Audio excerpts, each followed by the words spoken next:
दातांना आतून कीड, वरून पिवळा थर आलाय. एक उपाय करा, दाताची कीड लगेच बाहेर येईल. दातांच्या समस्या आजकाल प्रत्येकालाच उद्भवतात. कोणाचे दात पिवळे झालेत तर कोणाच्या दातांना कीड लागलेली दिसून येते. हिरव्या रंगाचा एलोवेरा दातांच्या त्रासावर गुणकारी ठरतो. एलोवेरा अँटीबॅक्टेरियल गुणांनी परिपूर्ण असतो. याच्या वापराने ग्लोईंग फेस आणि केस दाट होतात. एलोवेराचा वापर करून तुम्ही दातांच्या समस्याही टाळू शकता. तोंडातून दुर्गंधी येऊ नये, दातांना कीड लागू नये यासाठी तुम्ही एलोवेराचा गुणकारी आहे. न्यूटन ग्रुप डेन्टिस्ट्री न्यूयॉर्कच्या अहवालानुसार एलोवेरा रोगप्रतिकारकशक्ती वाढवून कोलाजनचे उत्पादन वाढवते.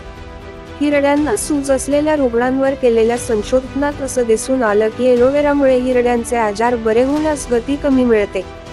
यासह हिरड्यांमधून रक्त बाहेर येण्याच्या समस्याही उद्भवत नाहीत. तोंडाच्या आरोग्यासाठी एलोवेरा कसा फायदेशीर ठरतो? 1. एलोवेराचा वापर केल्यास ओरल हेल्थच्या समस्या टाळता येतात. यात अँटीबॅक्टेरियल, अँटीव्हायरल गुणधर्म असतात.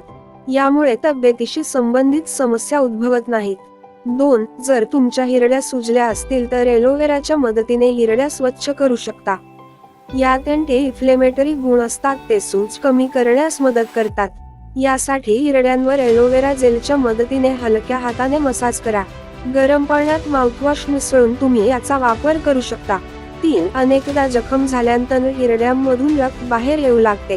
ब्लिडिंग रोखण्यासाठी तुम्ही एलोवेराचा वापर करू शकता. ब्लिडिंग रोखण्यासाठी एलोवेरा जेल लावा, ज्यामुळे तुम्हाला वेदनांपासून आराम मिळेल. 4. तोंडात असे काही बॅक्टेरियाज तयार होतात जे हिरड्यांना नुकसान पोहोचवतात आणि दातांनाही कीड येते. हे नष्ट करण्यासाठी एलोवेरा एक उत्तम उपाय आहे. यासाठी एलोवेरा जेलमध्ये थोडं राईचे तेल मिसळून आतल्या बाजूने फिरवा आणि तोंड स्वच्छ धुवून घ्या. 5. पूर्ण दिवसभरात आपण जे काही खातो त्यामुळे दुर्गंध येऊ लागतो. अनेकदा तोंड धुतल्यानंतरही दुर्गंध जात नाही. अशा वेळी एलोवेरा तुमचं काम सोपं करू शकतो. तोंडातील दुर्गंध दूर करण्यासाठी एलोवेरा जेलमध्ये राईचे तेल आणि एक चुटकी मीठ मिसळून दातांवर मंजनप्रमाणे लावा. यामुळे दात स्वच्छ होतील, ज्यामुळे दुर्गंध येणार नाही. हा व्हिडिओ आवडला असेल तर व्हिडिओला लाईक करा, शेअर करा, कमेंट करा आणि चॅनलवर नवीन असाल तर चॅनलला सबस्क्राईब करा.